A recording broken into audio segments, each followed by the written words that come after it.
Hey, come see us on tour. We're going to be in Duluth, Georgia, outside of Atlanta, Jacksonville, Florida, Tempe, Arizona, and Burbank, California. Go to jimmydore.com for a link for tickets. Everybody, we're here with the great Chris Hedges, Pulitzer Prize winning journalist, and we know how important those Pulitzer Prizes are. I wanted to, you have a book coming out about Gaza, right? You and Sacco? Yeah, it's a long ways away. But oh, is it? Joe and I, both of us who spent a long time in Gaza, and Joe's great work, Palestine Footnotes on Gaza, which are masterpieces. He and I did a book together, Days of Destruction, Days of Revolt, on the poorest pockets of the United States. So 50 pages of illustrations. If you don't know Sacco's work, he's a political cartoonist. So we are both going to do a book on Gaza, but we don't even know where or how, or but I think I spent 7 years covering Gaza. Joe's probably spent that much time in Gaza, so we're committed to the book, yeah.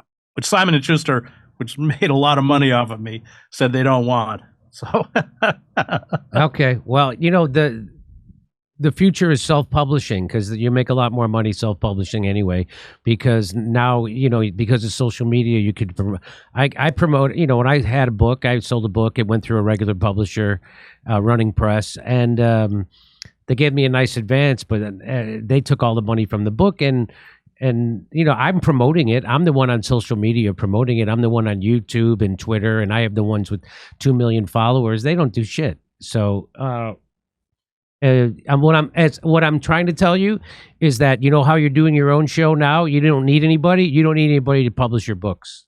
Yeah, you gave me that advice a couple of years ago, I remember. You don't need, and now you're doing it. I should have listened to. Yeah, I know. Well, I don't have a choice. I was thrown off of the real news.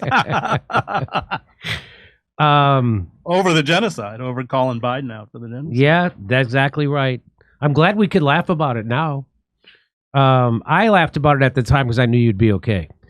But here we are. I wanted to show you this story. New York University declares Zionism a protected class.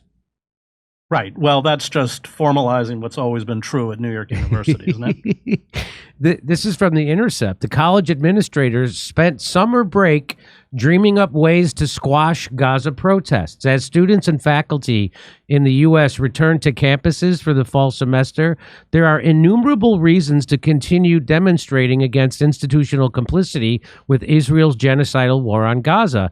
The need for those protests is as urgent as it's ever been. University and college administrators, however, are not only signaling plans to treat pro-Palestinian speech with intellectual dishonesty, they're making clear they plan to use their specious logic to inflict ever more repressive intolerance. New York University led by troubling example when the school shared an updated code of school conduct last week, ostensibly aimed at curtailing bigotry. The new language instead shuts down dissent by threatening to silence criticism of Zionism on campus.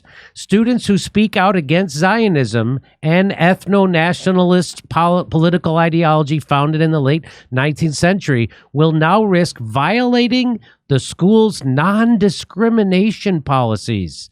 The corporatized industry of American higher education is hardly a site of social justice and liberatory knowledge production. There is, however, something particularly ghoulish in NYU's action here. School communities are returning to a new academic year after a summer in which Palestinians have seen no shred of respite from Israel's U.S.-backed eliminationism.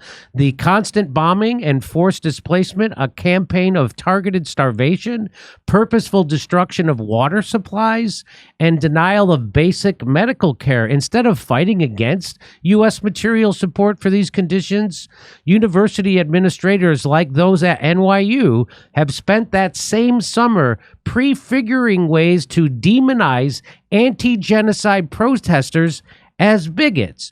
Tucked into a document purportedly offering clarification on school policy, the new NYU guidelines introduce an unprecedented expansion of protected classes to include Zionists and Zionism.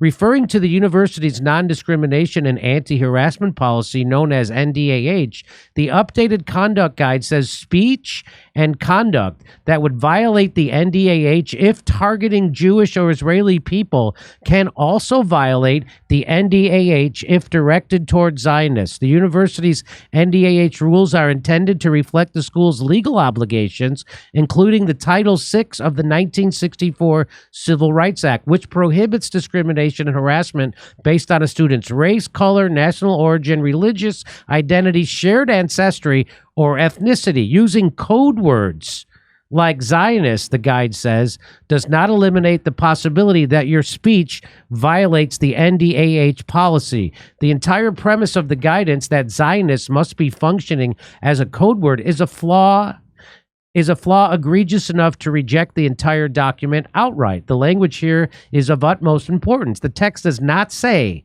that Zionist can and has been used by anti-Semites as a code word, which is no doubt true. Instead, it takes it as a given that when used critically, Zionist simply is a code word. The ironies of the approach abound. On campuses and off, anti-Zionists have been vocally trying to ensure that Zionist does not get used as a stand-in word for Jewish. Yet it is Zionist. So this is the biggest joke. So Zionists are the people who want to conflate Zionism with being a Jew. They want to conflate Judaism and Zionism. So if you criticize Zionism, they can call you an anti-Semite. Well, and you know who else conflates Zionism and Judaism? Bigots. So it's the Zionists themselves and bigots who conflate those two things. I love Jews and love Judaism. I despise Zionists and Zionism. In fact, I've equated Zionism with Nazism because it is. According to NYU's guidance, then, Zionists and Zionism are either anti-Semitic dog whistles when invoked critically or a protected category akin to a race, ethnicity, or religious identity. Ethically committed and politically informed anti-Zionism, including the beliefs of many anti-Zionist Jews, like myself, who reject the conflation of our identity and heritage with the ethno-state project, is foreclosed, and the long history of Jewish anti-Zionism, which has existed as long as Zionism itself, is all but erased. So the people who I consider to be the most Jewish are Hasidic Jews. Hasidic Jews have always been against Zionism.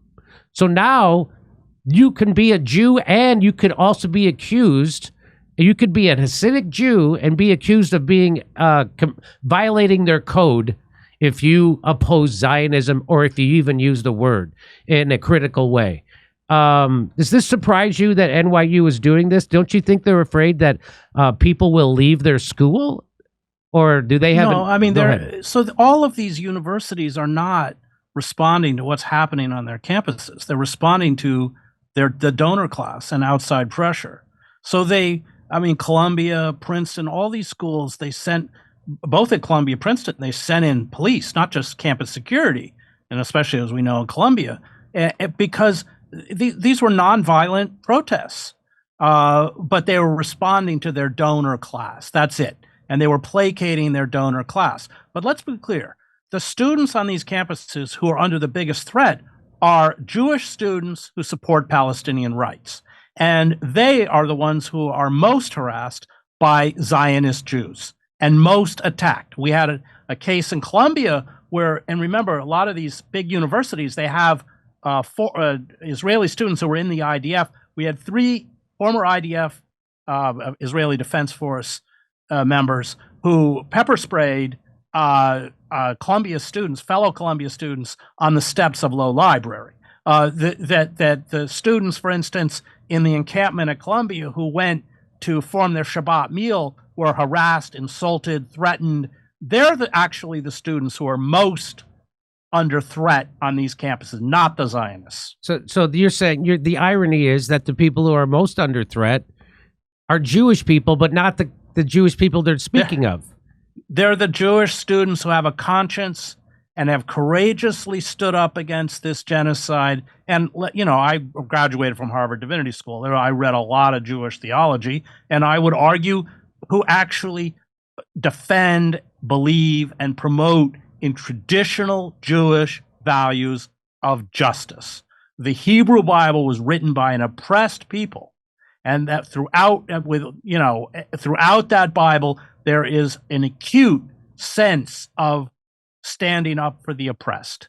And look at what they did to the Jewish supporters of Jeremy Corbyn. They hounded them out of the Labour Party. Jeremy Corbyn is no longer even a member of the Labour Party. So yes, that's the final irony. The Zionists have the power. They have the big donors behind them.